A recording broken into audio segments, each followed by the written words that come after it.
Okay, this morning we're going to read The Frog Prince Saves Sleeping Beauty.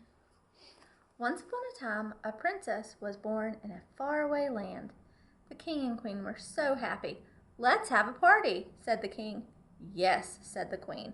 "We will invite 3 fairy godmothers." The day of the party arrived. The fairy godmothers brought their magic wands. Shazam! A sparkly tricycle appeared. Shazam!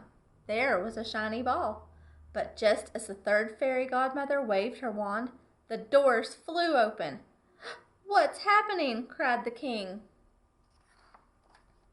A wicked fairy flew into the room. "You didn't invite me," she cackled. Everyone shivered with fear. "My present for the princess is a curse," said the wicked fairy. "If the princess pricks her finger before she's 10 years old, she will die." Shazam! Everyone gasped.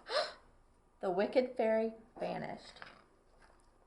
"Help us, please," the king and queen begged the fairy godmothers. "I can't stop the curse," said the 3rd fairy godmother, "but I can change it.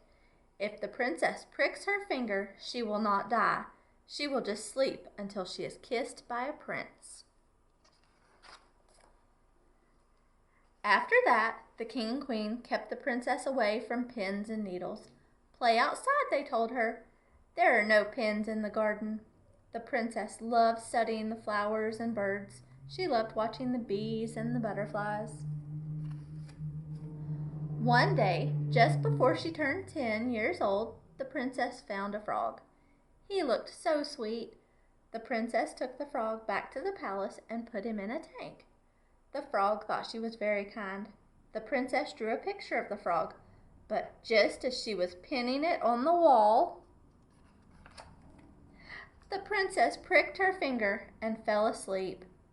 The fairy godmothers saw everyone in the palace was upset. They put them all to sleep too.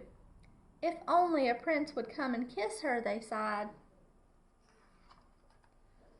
With everyone in the palace asleep, the frog was the only one left awake.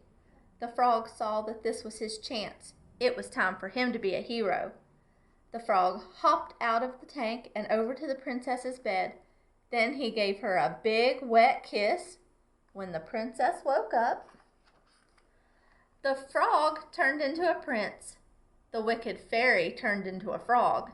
He said, "The spell could only be broken if I kissed a princess." "Thanks for saving me," said the princess. The fairy godmother shouted for joy and woke up everyone in the palace. The princess and the prince became best friends. Together they looked after the animals in the palace garden.